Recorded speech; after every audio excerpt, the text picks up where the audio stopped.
You're listening to The Ground Down, a podcast where we sit down with industry leaders and experts to discuss issues that affect the civil engineering industry. This podcast is brought to you by EHRA Engineering. Welcome. We hope that you enjoy the show. I'd like to introduce myself. I'm Blake McGregor, Senior Vice President with EHRA, also the co-practice area leader of Land Services. I want to introduce my co-moderator, Jared Bowlin, who's also Senior Vice President and the co-practice area leader of Land Services. And I'd like to welcome our guest moderators, Mike Miller with Ashlar Development. He's the Vice President, and Shannon Wiesepape with Meritage Homes, and she's their land acquisition manager. We welcome both of them to this podcast series. And I want to go ahead and just start this off with saying, or asking the question, how both of y'all are doing through this unprecedented times of COVID-19, with yourselves and your families. You go, Mike, if you want to go ahead and start. Sure. Yeah, my family's actually handling it really great. I've been able to spend a lot more time with my family. Got a 2-year-old daughter and 5-year-old twin boys, and been able to take kind of daily walks with my daughter around Josie Lake out in Bridgeland, listen to industry podcasts. And then my wife's a former kindergarten teacher, so that's been a blessing. She's been homeschooling the boys, and we've already made the decision to actually homeschool them for kindergarten next year. But as far as company-wise, I'm going to switch my virtual background here and do a little technology on you guys, tell you how we're doing as a company. So as you can see from this chart here, 2020 sales obviously took a little dip here at the end of March. And then you can see we very quickly had that V-shaped recovery. And they're actually, the blue line is 2020 sales. So we're very much above pace. So April was 40% year over year above pace, and May was actually 80% year over year above pace. And then this bottom graph is traffic. So you can see the dip in traffic, but we very quickly normalized there. And even during that time, we're seeing some very serious buyers in the marketplace. So we're doing really good as far as the grows. Company-wide, we're actually 20% year over year throughout our portfolio. Obviously, with the grows, being our flagship community, that carries a lot of weight. But it's been really good kind of during this time. We closed on a multifamily side, believe it or not, on May 8th, which to everyone's surprise, that closed with Nationwide as an equity partner and Frost Bank as a lender. And then we're still working with a large grocer on a site on the west end of our community and working on a mixed-use development. So we're still all engines go over here. Real quick, as you say traffic, have y'all seen some virtual traffic? Is that a big increase, obviously? Yeah, absolutely. I'll touch on that on a question that we've got coming up. But yeah, we've seen huge virtual traffic spikes, and I'll talk about kind of how we adjusted, our kind of marketing pitch to get there. Cool. Shannon? Well, my quarantine has not been quite as exciting as Mike. I haven't had to be a parent and a teacher and an employee, but it's definitely been good. Fortunately, no one I know has been sick, so that's been good. And Meritage is doing well. Obviously, this is a challenging time, but with home building being an essential business, we were able to continue operations and move the business forward. We've got great leadership up top. They adapted quickly, remained calm, and really helped us navigate through this situation. So I think we've fared way better than a number of our competitors. A lot of people have done layoffs, which we haven't had to do and don't anticipate doing. And, I'll elaborate more down the road, but I've kind of to speak to what Mike said, we're seeing really good traffic and really good sales April and May as well. So things are still forging ahead. Awesome. Well, I'm glad to hear that both of you and your families are safe. Speaking of COVID-19, one of the things I'd like to ask is, how has COVID-19 impacted the development industry and your business models? Sure. So I'm a developer, so I'm always going to have rose-colored glasses on, but we actually update our business plan quarterly. And we were updating this at kind of mid to late March. And we did not make any tweaks to COVID-19 at that time because, frankly, we didn't know what was about to happen. I don't think anyone did. And then COVID hit, and we saw 1 or 2 weeks of slow sales. But frankly, we haven't had to make any adjustments. We're above business plan year over year in terms of lot sales, home sales. Closing on the multifamily site was a huge transaction for us. So we won't have to do much as far as business plan adjustments. What we did adjust, our main pivot was marketing. And we really kind of went into the digital realm, and we were kind of already ahead on the curve on that. And we just collectively put our resources together and really kind of took it to the next level. So I'll tell you more about that here in a bit. Yeah, well, I mean, I'd have to agree with Mike. Our strategy and our commitment to our core values has really positioned us well. Meritage actually implemented a streamlined strategy prior to the pandemic, and we've become very spec heavy. So that allows us to build a lot of homes at consistency and a high velocity, and that's proving to be extremely effective in this environment. So, you know, we didn't go in and adjust our plans either. We saw a really great April with a year-over-year increase in net sales from last year.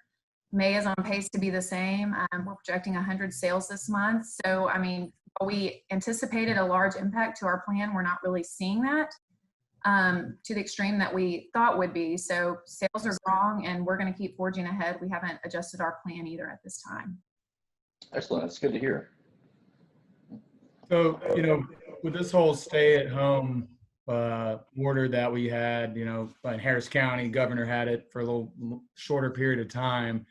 You know, we've all had to adjust to, you know, the way we do our business and, you know, being teleremotely. What were some of the things y'all had to quickly adjust to? Were you already set up for it, or did you have to quickly get set up for it? And what are some lessons learned that you're going to use going forward? You know, I start with Shannon. Yeah, well, I mean, fortunately, you know, we all have our laptops and we're able to work from home on our servers, which is nice. But, you know, with the implementation of Microsoft Teams, it's been helpful to be able to get on and have your Zoom meetings and chats with your team and share screens. So it's been pretty seamless in that matter to still conduct business as normal without being in the same building. I think from a customer-facing standpoint, as far as construction and sales, you know, we've obviously had to adapt and implement safety measures, which kind of constricts interaction with buyers a little bit, but being able to do virtual appointments and tours and do sales online, I think it's been really successful for us. And I think this has just proven that, you know, we can adapt and we can still operate and move the business forward remotely. So I'm not sure what Meritage will keep moving forward. I know they're anxious to have us all back in the office and see each other's beautiful faces, but I think there are things and tools, like Mike said, digital and technology and things that we'll continue to use going forward. So it's been pretty good so far. And on our end, thank goodness, residential construction was deemed essential. So from a business perspective, things didn't really change. What really changed, as I mentioned, our main pivot was marketing. So I'll do my weatherman Vanna White moment here again. This is actually a virtual tour. This is our virtual tour that we have virtual tour capabilities to the groves now. So similar to a model home that you might see for Meritage, you can actually do that for our community. My favorite marketing phrase is they don't know you're there unless they can see you. And so as part of you know, the stay-at-home order, well, people aren't coming out and they're not seeing the communities. And so we released this map on March 30th and have seen tremendous success for it. It's we call it our 360 degree virtual tour. It's got 35 touch points throughout the community. You can see our amenity center in it. You can see our trails. You can see our parks. You can see our schools. We've actually added model homes to it so that you can kind of seamlessly integrate the homes in there as well. And it actually has virtual reality capability. You don't need the VR goggles, but you can certainly view it with VR capability.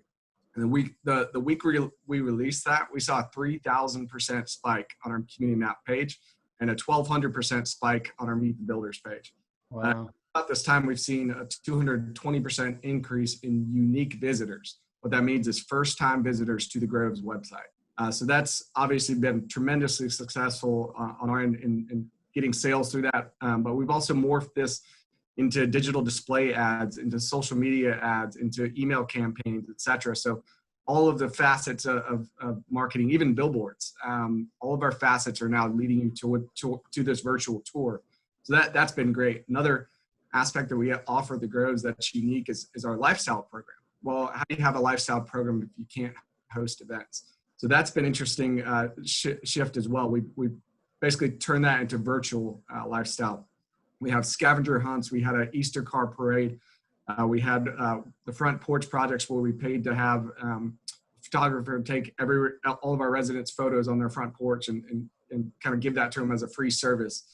We had a Chalk Your Block event where we delivered chalk to our residents and had them chalk up the streets and the sidewalks and things of that nature, virtual cooking classes, science experiments, et cetera. So really, we're just encouraging our residents to get outside and enjoy the community. I think right now more than ever, people are enjoying those nature trails. They're enjoying the parks that they can go and enjoy some open space, and what perfect way to socially distance there. So I will say, I think the one struggle is convincing people outside of Houston that the sky's not falling in Houston. We're still here. We're still selling homes. We're still selling apartment sites. I mean, Houston's resilient, and I think MPCs in Houston are extremely resilient to recessions. Yeah, I'd like to add, for EHRA in this, we were lucky that we had moved to the new age of technology just at the end of last year. And we were able to work from home. We do a lot of CAD work, and that takes a lot of RAM, a lot of memory and all that. And we weren't really set up really to work virtually, if this would have happened a year ago. And we luckily, we made a move to our building. We said we're going to update our technology. And so not that it's 100% from home working on CAD, but it's, what we thought probably would be 20%, it's 80%. And so we've adjusted, and we are, because of this, going to have once we get out of we're on a voluntary work from home right now. When we come back to normalcy, we're going to implement a permanent work from home plan that, a lot of team members are going to be able to implement, and it's going to even make them more efficient, not having to drive here and there and that. And the other thing I just wanted to add is that the whole walk, you see so many people outside, and I know that especially the master plan communities that had already thought about that, and people were already using, they're just getting used 10 times as much. And my wife and I, we don't live in a master plan community, we live in Oak Forest, but we've always been the outside people. We've always been the ones that walk. So we joke around and say everybody's copying us, but you can't walk 3 houses without seeing somebody. And I think it's awesome. Right. Yeah, it really creates the perfect kind of cue the deer moment. You've got your home buyers out there looking at homes, and you see people enjoying the community. It's the perfect cue the deer moment for sure. Yeah, absolutely. Terra Hershey Park is behind the house, and I've never seen so many people on that trail. It's funny because you'll see joggers wearing masks and social distancing. Some people are ignoring. That's got to be challenging for sure. Yeah. And Shannon, you mentioned the model homes. How is Meritage protecting the customer if they want to come see the house? If they don't want to do a virtual tour, they want to actually come into the model home and take a look at your product. Sure. We kind of, the first few weeks, we tried to operate as normal, and then we started to implement an appointment-based plan. So the salespeople are there every day at their scheduled times. They were, locking the door and trying to do appointment-based only. If someone shows up, they don't want you to bring, all your kids and everybody else, and make sure, you come in, you sanitize, you put your mask on, and you have an appointment. So we do still have that opportunity. It's kind of at your risk and what you feel comfortable with, but, our salespeople are there every day, and we brought in safety measures and extra cleaning of the models and making sure there's, sanitizer and mask and everything, but we just don't want to have the doors unlocked just for mass people to be walking through at the same time. And as a home builder, Blake had mentioned the work from home mandatory. It seems that may be a direction that people start going in. Is Meritage looking at adjusting their floor plans, maybe to add office space or add a second office? And are they doing anything for the future potential buyers and existing buyers? Sure. I mean, I think right now Meritage hasn't had any discussions about changing their floor plans. We kind of recently, over the last year or two, have been doing that already, kind of streamlining our floor plans and making them a little more efficient to the buyer that we're targeting. I think with that being said, a lot of our higher density product already has built-in desks or nook space for an office, as well as extra rooms that you can use as a secondary office. And, like most builders do offer floor plans with a flex room. So, that's still there. What we'll do going forward, I'm not sure. I'm sure there will be a lot of marketing studies done to see what, buyers are more looking for, and maybe we'll adapt from there. But, so far we haven't done that. I think for Meritage, our foundation has always been to provide a safe and healthy place to live that's stress-free. So, we'll continue to do that. I think there are people who've been trapped in apartments during this time, and they're a bit stir crazy, and they want space. And so Meritage is is looking to provide that, that space for them in a home that they can spread out in. So that's kind of our strategy right now. Okay. And I'll add a little bit on that, Jared. I actually just bought a home in the midst of the pandemic. This is the perfect opportunity to buy and sell a home. Resale inventory is so low that you can sell your home quickly for market price. And then obviously on the buy end, builders are being aggressive with incentives. And so it really creates kind of the perfect time to buy and sell a home, which we decided to do because the walls were caving in on us on our current. So I think offices will definitely become prevalent. Zoom soundproofing would be great because with 3 kids, trying to have a quiet house is very difficult. But that'd be challenging. I think, yes. But I think also having a big backyard was a big aspect for us. I mean, we want to create our own oasis and not have to worry about community center pools and things of that nature. So Mike, pre-COVID-19, only 3 months ago, we've had discussions on it too before. There was too far away for development. Pioneering or just we don't. Developers believe it's just too far for somebody to work in Houston and live that far. The Needvilles, the Clevelands, even Hempstead, maybe even College Station, Huntsville's, just they're too far. With all this work from home, as we just talked about, I mean, as y'all are, and you actually mentioned it right at the end of there, maybe social distancing and all those things, and trying to get away from the city, and which was more of a push to be as close as you can. Do you think this might open up some opportunities in the future? And where are those areas that maybe weren't that are in between where we're doing development now and too far, I guess? Yeah, I mean, I think the answer is yes and no. I mean, certainly if someone's not having to travel to work every week or even just commute 2 or 3 days a week, that reduces the travel time weekly immensely. I think obviously it'll help with the affordability crisis as well, because land out in Needville or Cleveland or whatnot is going to be cheaper. But I think the major issue is infrastructure and schools. And if those cities don't have the infrastructure that can service, a development like that, not just utilities, but restaurants and grocery store and retail, I think that could be a struggle. And I think schools are going to be ever important as well. I mean, if you're going to move out to the, Cleveland with your family, it better have a good school district, because you're making a sacrifice of going out further from friends and the in-town amenities, if you will. And I think also Wi-Fi is going to be an important aspect of that as well. Do the AT&T and Comcast fiber lines make it out that far? You're going to need some pretty good Wi-Fi to work from home on a daily basis.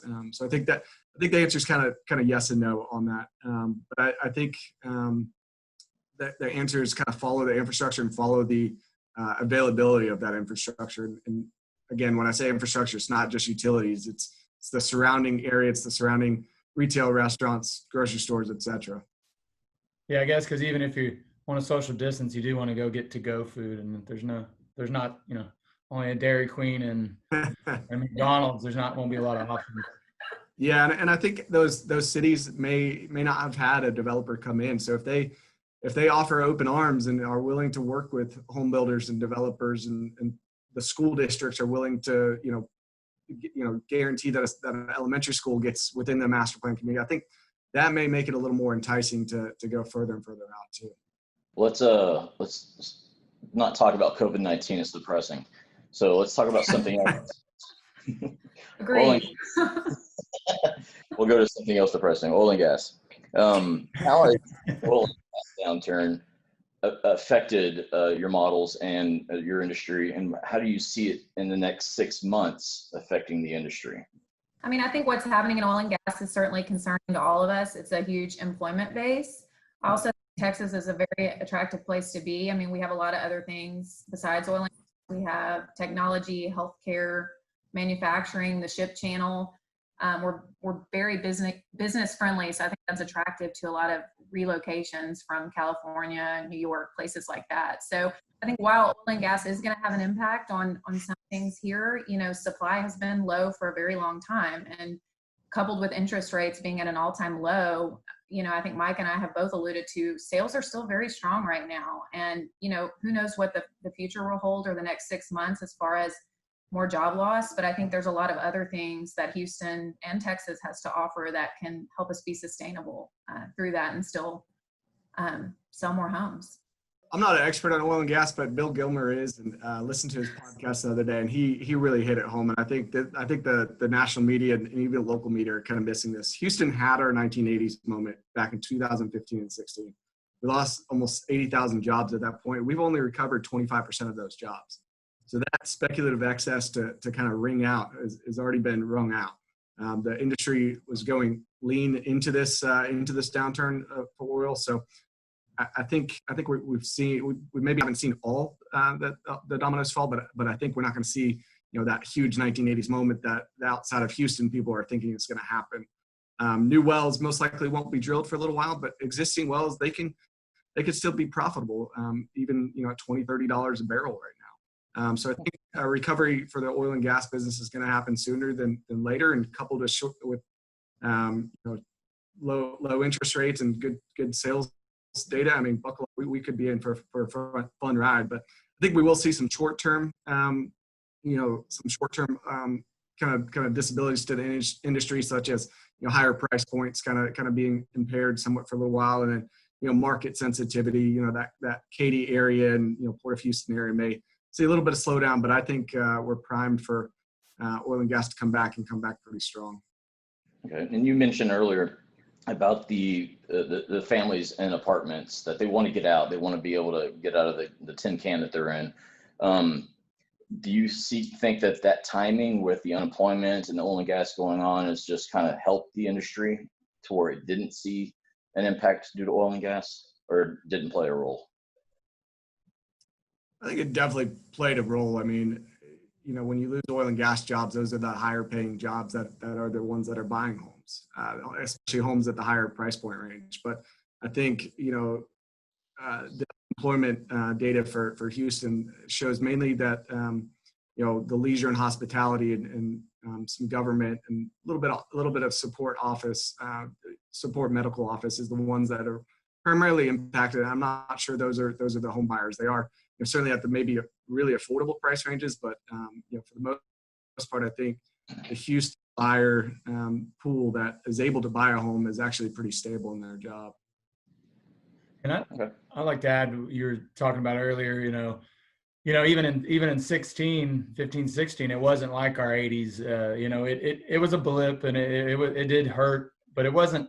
It was like 16 was just like 14. We were so good in 15 that it was a drop, but it really, and that proved then, I think, that with all those job losses and going down to $25 then, that Houston's just not so tied. It is tied, and you can't deny it, that it's tied to the energy business, but we were fine, and we have a lot more going on in Houston area than we used to, especially in the 80s. 80s, and granted, we were all being born then, but we hear that it was, there was only one way out. No, there wasn't, there was no roads nobody coming in, and so it definitely wasn't like that in 16. It's definitely not like that today. So, I think it's promising, and oil will rebound, and we'll be back in, the same boat we were before. So, I want to switch a little gears from oil, and COVID-19's been dominating our lives the last 3 months, but we're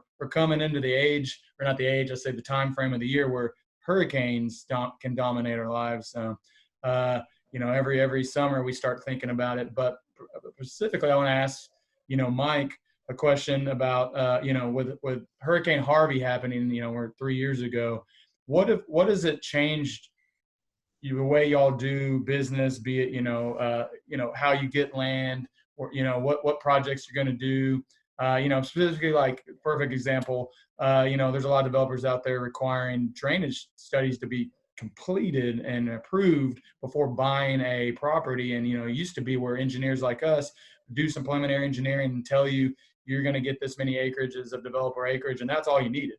Boom, you'd go and, close on it, depending on all the other stuff, due diligence you had. I mean, what changes have happened in the last 3 years in the development business? Yeah, so at the Groves, we were very fortunate and didn't have a single home flood during Hurricane Harvey. So that proves that our engineers are doing their job, and I think that's pretty much been seen across the industry. Newer communities didn't really see much flooding, but Atlas 14 was kind of in the midst of Hurricane Harvey. I mean, it was one of those crazy things where we're rethinking drainage in the midst of the shattering record hurricane. I mean, 60 inches of rain. I mean, you can't account for that. Pearland saw 10 inches of rain in 90 minutes. I mean, the biggest, the best example I've heard of this is you take a sink in a bathroom and you pour a 5-gallon bucket of water. Of course, it's going to overflow if you pour it all fast. But if you pour it all, a little slower, then the sink will. Yeah, I think looking at new pieces of land. I mean, from our discussions, Blake, we won't close on a piece of land unless we have a drainage study approved. I think there's just too much unknown in regards to drainage studies that and how cities are going to handle them and how Atlas 14 is going to affect it, and you're not guaranteed a solution until it's got the rubber stamp on it. And so, as part of our due diligence, we need that extended entitlement time to get that drainage study approved, and that's really both our investors and banks are now requiring that to be an item before we go hard on our earnest money. I've even seen developers. And I think it's a good thing. There are jurisdictions that still haven't adopted Atlas 14, but they're having us look and run those models with that and making, and letting us know what the difference and the impact of not doing or not. And, we got great developers in the Houston area, and most have said, well, let's just design it with Atlas 14. I don't care if the jurisdiction is there or not, because one, most likely they will be eventually, but two, they're just being, responsible for developers. And I don't know if you had anything to add to it, Shannon. Yeah, I mean, I agree with everything Mike said. I mean, obviously post-Harvey world, drainage and flooding is at the forefront of everyone's mind. And we're the same way. We would like to have an approved drainage study during feasibility to, mitigate that risk of any issues. And yeah, we want to design everything to Atlas 14 standards. And, we go into a site looking at that. And we obviously know we're going to lose some land, probably to more detention, which affects density, but it's important to get it right and provide a place that the residents won't have any flooding. Meritage was very fortunate as well. We didn't have any homes in any of our communities flood. So I think that's a testament to the great engineering and development work we're doing. But it certainly has affected the way we do business, and we'll continue to have that on our minds going forward. Mike, you mentioned that your Ashlar will not close on a piece of property until there's an approved drainage study. How long do you typically do due diligence, knowing that a drainage study could take 4 to 6 months? Yeah, I mean, I think typically working with landowners, they like to see more of a 90 to 120 day window. So, a drainage study in North Katy is going to take 8 to 9 months. Other areas of the city, it may take 4 to 6 months. So really, it's just educating those land sellers that, hey, drainage is a big issue in Harris County and some of these other counties that have adopted Atlas 14, and just educating them that this is not a guaranteed developable piece of land until that drainage study is approved, and that rubber stamp is the ultimate approval. And I think landowners and the brokerage community is getting that now, and have been able to, for the most part, work with landowners and get that extended feasibility. Yeah, most of them understand, if Mike tells them he needs that and they don't give him the time, he may come to Meritage or another developer, they're going to say the same thing. So it's only more valuable to that landowner to have that drainage study as well. And I think, yeah, educating the sellers and the brokers to get that message across is helpful with you to give you that time. Let's talk about the next generation. I'd say that we're all around the same age. I can say that because I'm probably the oldest. I'm probably close to you there, Jared. What do you see as the advantages and disadvantages of being the next generation? And for those that are retiring soon or in the near future, that they may not be in tune with the direction that the development is heading? I mean, I think I'll say I'm kind of, well, thank you for considering me the same age as Blake and Mike. Probably and there of being a millennial, but I think I'm very fortunate to kind of be generationally in the middle of this group. I mean, when I got into this business, I had the opportunity to meet and work with, you know, a number of veterans who have been developing property here in the greater Houston area for decades. And, you know, they've done a great job and I've learned a lot from them. At the same time, there's this younger generation of really intelligent people that have a fresh perspective. They're very innovative. Regulations are changing. The world is changing, becoming more technology driven. And I think, you know, many of us are targeting that millennial buyer, and it kind of helps to be a millennial and understand what they want and bring that to the table. I have the opportunity to work with some veterans and some younger generations and to collaborate together and kind of figure out the best practices and what works to bring the right community to the table. I think it's been a good opportunity. So I think, you know, the older generation does see the benefit of what we bring. And then there's some things that they've been doing and are still doing that work really well. So to be able to have the opportunity to to take that before they retire and get out the door and then mold that with the newer generation, I think has been, it's been really cool to be a part of. I'll echo what Shannon says. I mean, the veterans of this industry, specifically in Houston, the NPC world, or even the builder world, I mean, they've set the bar and they've set it really high. It's incredible what NPCs and, you know, within the Houston area can do with the numbers. I mean, you look at the RCLCO top 50 and consistently it's Houston, Houston, Houston. I think we have 10 or 11 this past year-end top 50 report. But, you know, I think one thing that we as the next generation can offer is adaptability, quick change, and a technology-driven approach. I think, you know, this map behind me, you know, March 15th, we started, you know, getting this map started. March 30th, it was live. I mean, that's 2 weeks, and I had a live virtual tour of the community. And so quickly adapting when things, you know, when things change in the industry, I think is a powerful tool that, you know, I'm able to bring to the table. But, you know, I think, you know, I've had a fantastic kind of young team that allows these new ideas to get put in place. So that's been a blessing for me to really be able to adapt and change quickly. And, you know, I think the bar's been set and now it's just taking it to the next level. Yeah, and that I think, you know, the age that we're all in, you know, near or right above the 40. Yes. I'm as far as way of them, I think, but Mike too. But that age is, we are on, you know, the age for millennial is 82 or 81, I think, and Gen X. So I think, you know, I see both sides of it. I can adapt, but I feel I can go. I feel I agree with both sides of, you know, the thought process and the generations, and that helps a lot because you can take both of those things and put it together and make something very, very very good. Because like Mike said, the generations before us, I mean, they've done a great job. We need to learn from them, but we also need to be listening to the generations that are younger than us and our own generation, because they have great ideas too, and you got to be able to adapt. And I think adaptability is a big thing. Yeah, I think this industry has been really slow, you know, kind of traditionally slow to change, Blake. And I think through this, we've all been able to press the fast forward button, I think, on some of the digital revolution efforts. And it's been pretty neat to see. You know, that being said, you know, what are y'all doing to gear, you know, new home construction or developments, you know, to this next generation? You know, what amenities or develop, you know, home plans or such, or things in the neighborhoods and these MPCs that you are trying to do?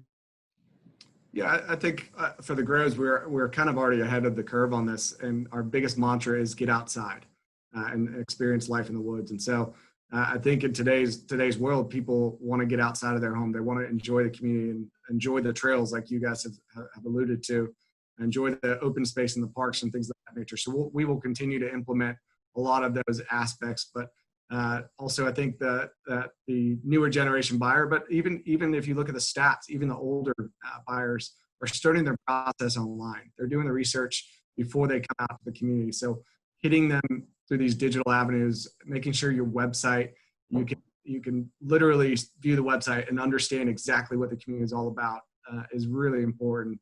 And then, you know, working with builders like Shannon and just making sure that you have the best product that can, you know, so, that can cater to the various generations. I think that's where you kind of set yourself apart. And I agree with Mike. I mean, consumers want a home they can move into quickly that's, affordable, it's high quality, it's energy efficient, and it, now more than ever, they want a cleaner, healthier way of living. And we try to provide that also while knowing that everyone's becoming a lot more technology driven. So, having the Ring doorbells and the digital packages and being able to do things via an app. I mean, I think that's what this younger generation of buyers want, as well as, open space, like Mike said, and a community that's walkable and livable so that your families can get outside. So, these are things we've certainly already had in mind and in place, and we'll continue to keep doing. Well, with the amenities, how does that, with the new buyers, how does that affect your lot prices? So for lot prices for us, we're obviously pretty high end for the Houston market, but I think with the level of amenities we provide, our builders, they see a lot of value in that. They're willing to pay that price for the lot price, and that ultimately obviously goes to the home price. And the home prices are, we're a little, incrementally higher than the surrounding developments from us, but we're seeing tremendous sales through it. So there's value in what we're offering. Shannon, are you seeing the same with the home building prices and also when you're developed with your lot prices? Yeah, I mean, I think, when we self-develop our neighborhoods, we need to provide quality amenities. Obviously, we're not going to be able to provide the same level as a master plan community, but our buyer still wants that. So, whether it's a 70 lot community or a 350 lot community, we're going to have some level of amenity. And, I've always said you can have the Disneyland effect for any buyer and price point. So, you can really carve in a budget that works with your lot price, and it can take you a long way. I mean, we amenitize all our detention ponds, we do trails, parks, splash pads. We've even built in-house what we call rec centers. They have a pool, they have a covered pavilion and bathrooms, but no air-conditioned space. So, you're not paying to maintain or have someone man that space, but you're still getting very nice amenities at a lower cost, and that's not impacting your lot cost. So we certainly do try to provide high-level amenities as best as we can, because we know that's what buyers do want. Mike, with the expansion of the Grand Parkway on the east side, are developers looking for potential developments over there, and what specific areas on the east side of the greater Houston area? Yeah, so obviously with the groves being on the northeast side, I keep kind of track of what's going on the east side, and certainly Grand Parkway expansion east is a new area that developers are considering and looking to looking at tracts of land to purchase. I think the issue there is again the infrastructure isn't quite there yet. I mean it is still rural sticks out there. There's not really much in terms of support as far as retail, grocery stores, etc. I think Valley Ranch is doing a good job at the intersection 59 and Grand Parkway of providing some of that supporting infrastructure. But I think for the greater Houston area, I mean, you really got to just follow the infrastructure. When the roadways get out there, the commercial follows, and when the commercial comes, the residential also comes. And so, I think 249 North, 290 Waller area, Grand Parkway East. Well, I think that may need a little bit more incubation period. I think that's definitely there. North Katy, even the 242 corridor, that getting expanded. I think those are some hot areas where infrastructure is going and residential developers are following. Okay. This has been an amazing discussion, but we do have a short little lightning round that we've put together for you, and got a list of questions here. And Blake, you can ask. We'll alternate. I'll start with the first one. Okay. Shannon, are deals in your pipeline moving forward? Are they on hold? Are you renegotiating? Or are they just completely dropping off lately? We're actually moving forward with all of our deals that we have under contract. Of course, we did take the opportunity when all this happened to evaluate what's in our pipeline. And, if it wasn't a deal we felt strongly about, we kind of took that opportunity to maybe not pursue it. I think if there were challenges on a site, we certainly want to ask for a little more time and feasibility if need be, but we're putting deals under contract. I just put a couple under contract over the past few weeks. So we're moving forward. Mike, during the pandemic, has your company found themselves on offense or playing defense? Yeah, so I think we started out playing defense. Our home builders started balking at takedowns, and we're a little bit on the defensive. But I think we quickly switched that into playing offense. I mean, with the virtual tours and the social media and all of the lifestyle being virtually and things of that nature, we really started to play offense, get the marketing dollars into digital marketing dollars, and it's really been tremendously successful for us to kind of play offense. And now we're seeing great results from it. Sounds like, Shannon, you just answered that question a second ago, that y'all are putting things under contract. So it sounds like you're playing offense. Yeah, I mean, we're definitely playing offense. We're very proactive builder, play to win. It's one of our core values we live strongly by, and we're always improving our processes. So, we don't wait to get behind. We're kind of the head of the curve on that. So I think we definitely play offense very well. But knowing that the market's slightly down, and not necessarily the industry market, but what can we be doing? What can we be doing now for when the industry returns, the market returns? I mean, I think, we've kind of alluded to this previously in our discussion, but supply has been down for a while, and there are buyers out there. We've seen that they're still buying homes. And I think as things start to ease and people get back to work, more will be out there. So I think we need to keep developing lots and keep putting rooftops on the ground, because buyers will be there. Okay, this is for both of y'all. What have you been keeping you busy during, and have you developed any new hobbies? Yeah, for me, just kind of taking daily walks with the gym not being open, taking 5-mile walk around Bridgeland, and with my daughter's been really great. And listening to industry podcasts, I listen to probably 4 a week at this point. But obviously buying a new home has a lot of its own time schedule. So been very involved in the building of my house, and I think we go out there almost daily. The neighbors probably think we're crazy at this point.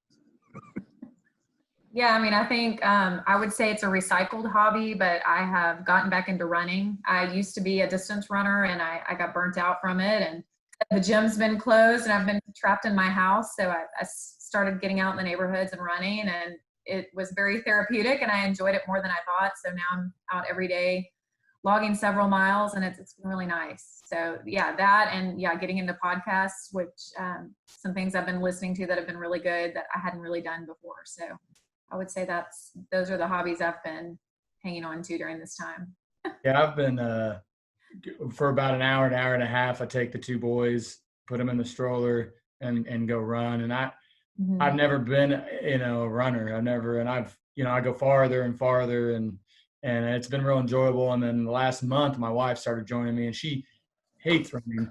Now she's turned around, and she likes it. She's faster than me. I really think she could beat me in a race, but anyways, it's been nice, and the boys love it, and we go to different parks. Granted, the swing sets aren't open and all that, but I've got to see neighborhoods. We watch a lot of construction. There's a lot of home construction going on in my neighborhood, and we just pop down and watch the excavator, and I'll just do something to keep my heart rate up. But anyways, so lastly, before we wrap up this episode, just wanted to know if y'all had any specific questions for Jared and I. We've been asking all the questions, and thought maybe y'all might have some for Jared and I. Sure, I got a couple for you guys. So kind of as we slowly start to release these jobs, I mean, for myself, we were just fortunate enough to release 2 new sections this week, and that's been after a couple months of delay. So as we slowly release these jobs, what can we expect in terms of pricing that you guys might be seeing in relation to your cost estimates? And are we still seeing two crews on each site? I'll answer that. We've seen about a 10 to 15% decrease. One of the largest being concrete. Right now, we're seeing it under $40 per square yard, which 2 years ago was near 45 for 6-inch pavement. So, with the way that the market is now, I do anticipate the construction costs to continue to slightly decrease. One of the things that we have been seeing, and yes, for the 2 crews, we have been seeing 2 crews on jobs getting done, completed quickly. We've seen a lot more attention at the pre-bids, especially now that we're holding them virtually. A lot of contractors are showing up to them. So competitive bids, reduced construction costs, and we're seeing that to continue to decline slightly. I don't know how long it's going to last, but I am continually updating our cost estimates. And to add to that, we had, it's all around. We had we bid detention ponds plans are set the other day. We had 23 bidders, not 23, people at the pre-con or pre-bid. And that's the most I've ever seen. And it wasn't even, a very large 56,000 yard pond.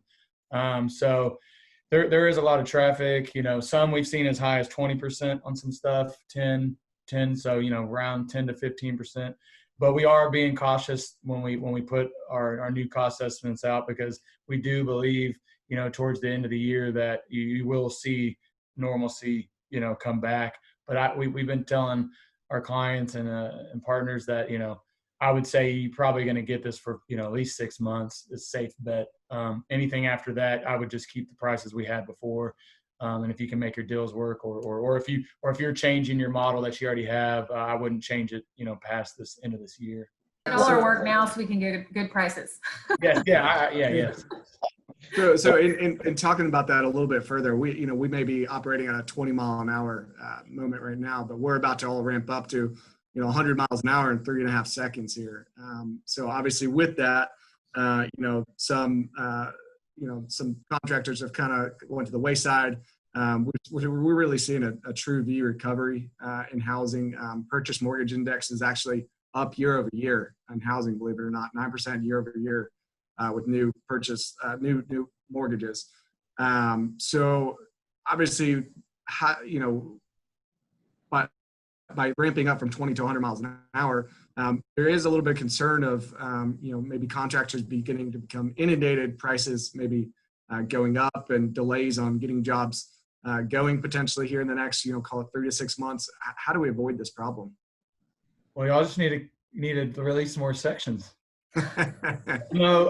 Honestly, I think, just because we deal with so many different clients and different developers, right now, I think there's enough going on to keep these contractors busy enough to break even. I would say at least at a minimum, because they're not doing as much volume.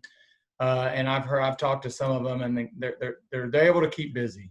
It's not the same, and they're going to ride it out. But we need to know when you be it Meritage or Caldwell or Ashlar or Rise or whoever, when that goes that from 20 to 65 or to 100, hey, I think in 3 or 4 weeks we're going to start bidding, because then we can get with the contracting world and say in 3 or 4 weeks you're going to start seeing advertising. So 2 months from now you need to be ready to go, and hopefully they can bring their crews back if they didn't have them back already and things like that. I think it's just being very communicating between the industry and getting ready for that, because what they're doing, the good thing yet, the 2 crews, you're seeing 3 crews on projects now, and they're knocking things out quicker at a lower price, and so they're doing volume. That's the way they can do volume. So I think because of 2008, 2009, time frame, they've learned from that, and from what I've seen. But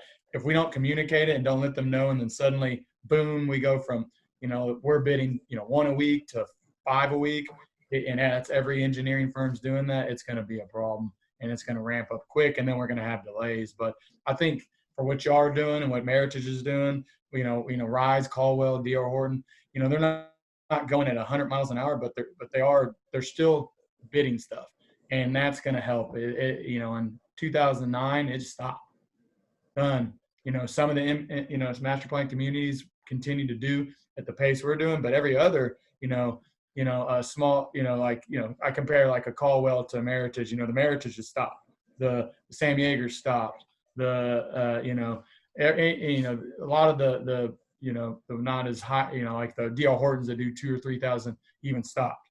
And so I think there's a big difference than then and now, and I think we'll be okay. Maybe there's going to be something there, but it won't be what it was, that we were coming out of it last time.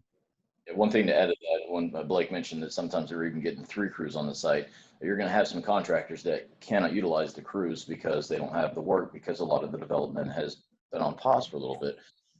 You're going to start seeing, when this ramps back up, you're going to start seeing contractors that you've never heard before. And you have to pay attention, because even though they're the low bidders, they may not have the financials or the experience. They may have worked on other crews, but you're going to start seeing a lot of new contractors. So I have a question regarding kind of governmental agencies and the processes, but what impact do you think this pandemic has had on the approval process, and are you seeing a lag in review time and approvals from agencies? And can you elaborate on how it's affected them in the way we do business? Yeah, it's definitely affected it. Real quickly before, when we went to the work from home, and that was mandated by the government, the governor, I quickly sent out emails to every developer that we had anything going on with, and say, I would just add 1 or 2 months time, unless it's already in, approval of plans and we're already in the bidding stage. And that ended up being pretty true. We had, everything at least 2 to 3 weeks added to the review time, because they're in the same situation. They're working from home, and they're just, nobody's as efficient as they are working from the their office. And we've also had not all these places have electronic submittals, and that's hurt us. But I would say, they're getting better. I've seen it getting better. And I think, this is going to push them into doing some things later that will help, speed processes up. And there's some places that haven't changed. They're still all at their office. They haven't, they're social distancing, and that would be some of the ones that are a little farther out from the center of Houston. But in general, it's slower, and you just need to, until we get back to normal, I would just add, double the review times, if you have those in your schedules, and double the approval times. I think as engineers, and I can't speak for every other firm, but I think we're still hitting all those marks, the weeks that we put on schedules. It's just the in between is slowing things down, and then just to add, we're not talking about MUDs here, but even then, it's been a good thing, I think, for MUDs. It's not everybody's having to drive, especially if you have a lot of MUD districts, or you have a lot of communities that you represent. Even as a developer, you're having to go to all these MUDs, and you're able to just sit there and save an hour of driving, and just jump on a call. Will that last? Who knows? There's a lot of reasons not to have it be on a phone call. You don't have as much interaction with your directors, with your consultants, and things like that. But at the same time, ability to do it is definitely something that needs to be there if a municipality agrees to do it. And so, but yeah, unless, Jared, do you have anything to add to that? For the ACEC, the American Council of Engineering Companies, they have a design standard and plan review that I attend, and once a month they meet with the large agency of the city of Houston and Harris County. And one of the representatives from city of Houston has said that their review times, just like Blake said, is doubled. And even though we've seen a slowdown and some of the projects on hold, their private jobs have doubled. So their goal of a 15-day review is turning into a 30-day review.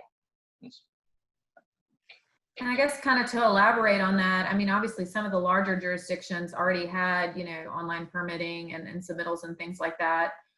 But do you see that becoming more prevalent with, going forward after this, with the agencies, even going further out a little bit, that have had to operate virtually and digitally? Do you think that'll become more commonplace going forward, or they'll go back to, business as usual? You're right. The larger agencies, City of Houston, Harris County, are digital. City of Houston, fortunately, went 100% digital in December. They were hoping to push it to December. They didn't know if they'd be able to make that. A lot of these smaller agencies that surround the greater Houston area, such as a City of Manville or drainage districts in Brazoria County, or even in Katy, they don't do electronic submittal right now. So when we deliver the plans, we have to go to the front door of the city hall, knock on the door, and then leave, and then they'll come get the plans. What I do think this will do is turn them to electronic submittal a lot quicker. It'll put that on their map and help them with a logging system and a submittal. So I think it's definitely going in that direction. I think it's going to happen faster than it originally anticipated to be. Yeah, and like Jared alluded to, we're very lucky that City of Houston switched to that electronic submittal process. Harris County's been on it for about 3 years, or we would have been a very, for anywhere in Harris County, because most of it is in ETJ, City of Houston. the few weeks that we're talking about earlier would have been months because they just wouldn't have been able to do it. So we're lucky there. And I think, like Jared said, these smaller, cities outside the city of Houston area are gonna probably push to that much quicker. I could see it happening within a year for most of them. And then there's other things, that have went digital, commissioners court, council member meetings, things like that. I'm sure some of those will move into that, submittals of platting and things like that. And, some we're already in digital, some will. I think there's going to be some marriage of both, and it's going to move us towards being a little more efficient. For us, and not just the government agency, but, in the last few years, bidding has become digital, and having, but we were still requiring people to come in our office. I think we'll move to us. There's no reason why we wouldn't just from here on out have Zoom meetings for pre-cons, and we may have our pre-bids, and we were going to them being non-mandatory. And we may make them back to mandatory because, there's a lot of stuff we talk about in those pre-bids that are important to the bid. And we went away from them because, people were having to drive in, and it was, in a digital world, people complained about it. But now that you don't have to, you have no excuse to be able to not jump on a Zoom call or somebody from your firm. And so, and that's going to make us have better bids, have better contractors, because they're going to hear out the whole, what we're talking about, and they don't make a mistake and become the low bidder because they weren't at the mandatory pre-bid. And so things like that, I think, will get better, and, they've already moved forward to getting contract signed. And that was a big issue for y'all. We're trying to get a section going. Well, if we don't have a MUD meeting, and that's, you get them all signed at one time and submit it out. If not, you had to route them. And routing them, the board president could be on a cruise that week, and so is the other one, and there's not enough people to sign it, so you had to wait. Well, now we can digitally, sign them. Hopefully that's something that sticks. It's an emergency thing right now, but I think that'll stay, and that's going to help speed up the process of getting the project going. And even, to the point, even we went to DocuSign for all of our pay requests, all of our proposals, if we were to give a proposal to, a developer. And so I think it's where it's not a good situation, we're in, especially for all the folks that have, that have got this, COVID-19. But if you take that all away, there's a huge silver lining in all this that's going to make all of us be better at our jobs, be more efficient, and even, I think, a work lifestyle that people are going to enjoy more when it's all said and done. And I think it also will affect development meetings. All of our meetings, just like this one here, have been happening either through Teams or Zoom or GoTo. I see after all of this pandemic comes to an end, these will continue. And I am a believer that you cannot replace the face-to-face meetings. You get so much more out of those. But I have a feeling that these Zoom meetings are a little bit more convenient, the travel time, efficiency. I see them continuing on. Y'all have anything to add? Any last thoughts, Mike or Shannon? No, I think this has been really great, and I like what you guys are saying. I think there's definitely some pluses and minus situations coming out of this pandemic, us adapting. I think there will be best practices for our business that we can implement going forward. Like Jared said, I do like the face-to-face. Sometimes you can't replace that, but it's nice to know that there are other means to get business done. And yeah, digitally being able to sign things and hold bids and things, that's taking away commute and time you don't have that may produce better quality of bids and a larger quantity. So I think, you have to take the good with the bad in this situation, but it's certainly been eye-opening for sure. But it's been great to be in this business, knowing that we're essential and that we're still seeing strong sales and moving forward. So I think that means all of us will still be busy for a while, which is good. Yeah, to echo what Shannon said, I think this is going to just streamline our entire industry, which is great. Digital revolution in this industry is going to be awesome. But one thing to be cautious about with technology is you lose the human effect. By keeping the lines of communication, by still doing this face-to-face, and still getting out on your job sites, I think we're still going to be some, there's still going to be the need for the human being behind the technology, but I think the technology is going to streamline a lot of those inefficiencies that we've had in our industry. Real quick, I have 2 surprise questions for y'all. First, will there be college football this year? Yes. I sure hope so. I mean, I'm going crazy without sports. I really miss baseball. So I'm hoping, I know now I'm a Longhorn, so I'm the oddball here. Well, Jared, I guess you're an oddball too, but Big 12. I mean, I'm hearing that they are trying to implement ways to hold football games with fans present. So I'm crossing my fingers and my toes because I'm really missing my sports. And who will win the national championship if there is college football? I'll let Mike take that. No faith in That question wasn't for me. I think Blake would say A&M. Mike would say A&M. Jared, you'll LSU. LSU. Well, you lost Burrow, so I'm not sure. I don't think. I think us 3 have a better chance this year than us. Brandon's pretty good. Don't hold back on him. I see a bet coming on. Well, question is this the real Tiger King there? Oh. Might be. Nice. I haven't seen that one. I turned my phone on really quick to get that one in. That's funny. Well, thank y'all both for participating in the EHRA Engineering Podcast. This has been great. I think I really enjoyed all the influence and everything y'all said. It was a lot of fun. Maybe we can do it again at some point. But please do spread the word on our engineering podcast. This will be, we've done a few before, and if you haven't seen them, watch them, because we're going to have, and all the listeners out there, we're going to have more to come with regional influencers, people in our industry, people in governmental agencies. And we already have quite a bit that are in the works. And so thank you again. Thank you, Mike and Shannon, Jared, everybody. And y'all have a great day, and we'll talk again. Yeah, thank you guys. It's been a pleasure. Awesome.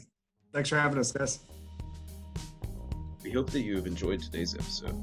If you would like to hear more episodes of The Ground Down, please visit www.ehrainc.com for updates. Make sure to check out EHRA Engineering on LinkedIn, Facebook, and YouTube for all kinds of cool content.